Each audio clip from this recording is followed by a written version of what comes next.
just started. Darcy, Cedric,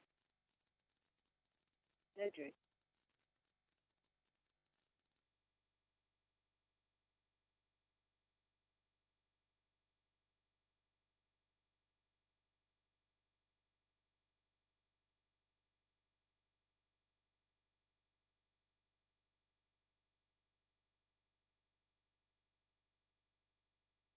Here. Good morning and welcome to our daily devotional from Pilgrim Congregational Church. I'm Patrick Horn and very glad to have you with us on this Thursday, the very first day of July 2021. And this week we have been studying. Good morning and welcome. Well, I thought I muted that. Let's try again. From Pilgrim Congregational Church. Goodness. All right. So you get to hear it twice. Okay. So Jeremiah chapter 20 is where we are this week, and I'm looking particularly at verses 7, 8, and 9 this morning, Jeremiah 20, 7 through 9. So let's read those verses, and I'll offer a couple of reflections and then close us with prayer. O Lord, you have enticed me, and I was enticed. You have empowered me, and you have prevailed. You have overpowered me, and you have prevailed. I have become a laughingstock all day long. Everyone mocks me. For whenever I speak, I must cry out, I must shout violence and destruction. For the word of the Lord has become for me a reproach and derision all day long. If I say I will not mention him or speak any more in his name, then within me there is something like a burning fire shut up in my bones. I am weary with holding it in, and I cannot. So this begins the last of several laments, prayer laments in Jeremiah, and it's a poetic form, a poetic verse that is a prayer, and we know that Jeremiah has had a very difficult time with his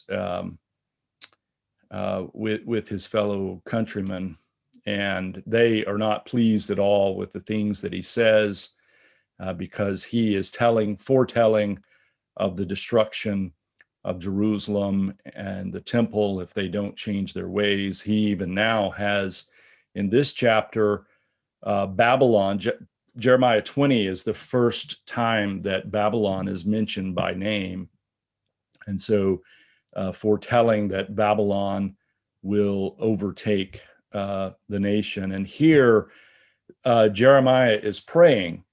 And just as we often find in the Old Testament, a prayer often includes a lament to God, almost what you might call a complaint, registering one's complaint to God about how difficult things are. And here in verse 7, we even get a sense that Jeremiah is blaming the Lord for his situation. The word that is translated as enticed is often translated as deceived. O Lord, you have deceived me, and I was deceived. But in any event, it does seem to be a word that can be positive or negative. But in this case, it clearly seems to be negative. That is, that Jeremiah is lamenting that the Lord has called him, because he's had to suffer so much from that calling.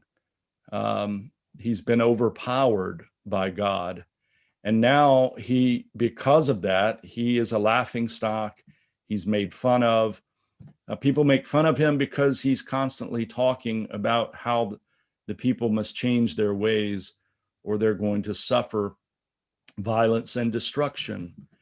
And Jeremiah even goes further to say in verse 9 that there are times when he says, I'm just going to keep my mouth shut. I'm not going to say anything. I'm going to keep this this word of the Lord bottled up inside of me. And he says it's like a burning fire shut up in his bones, and he can't hold it in. He has to speak. I think there is a very good lesson for us here. One is that as we've said many times, in both the Old and New Testament, it's very important that you take your complaints to God. I think that we're often taught that, when you pray, you have to be nice to God. And that really kind of goes against the Old and New Testament, both. That when you pray, prayer is not a matter of putting on some sort of, social airs. It's not as if you're hosting a guest in your house, in your home, and you have to um, abide by certain social expectations. Prayer is not supposed to be like that. Prayer is supposed to be in the heart and genuine. And so when you're in the middle of suffering and what feels to you to be an unjust situation, we're taught in both the Old and the New Testament to pray genuinely, to pray where we are. Now, it could be that we learn something from that, but the point is that you have to start where your heart is. The other thing I would say is that I do believe that a life of devotion to God starts from within, starts from the heart. It starts from what we would often refer to as the passions. And that I think that what Jeremiah is talking about here is a passionate devotion to God, which includes a passionate devotion to justice and love and peace. And Jeremiah says that he can't keep it in. And I do feel that sometimes, I do think that sometimes it feels like that. But, Jeremiah is also allowing this passion. He's allowing this passion to come forth in his life. He's not able to keep it suppressed, and he doesn't keep it suppressed. I think it's a very important message for us that the passion that we have to do good, to do justice, to love, to be devoted to God, we should allow that to come forth. We should also recognize that it may come with lots of risk. It may get us into trouble at times. But I think this is the message for today. Jeremiah 20, verse 9. Something like a burning fire shut up in my bones. Let's not suppress that fire within us. Let's close with this word of prayer from W.E. Orchard.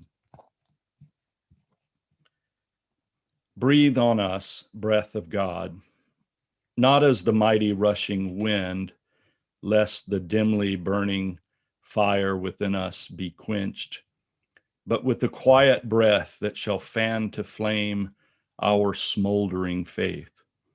Inward presence of our God, we cannot do without thee, unless first we hear the gentle whisper of thy voice. The majesty of fire and storm, the glories of earth and heaven will pass in meaningless pageantry before us. The sacred page of the past and the slowly traced Bible of today will alike be closed to us. As we address ourselves to seek thee, light our hearts with your presence. As we turn to think of Jesus, make our hearts to burn with love.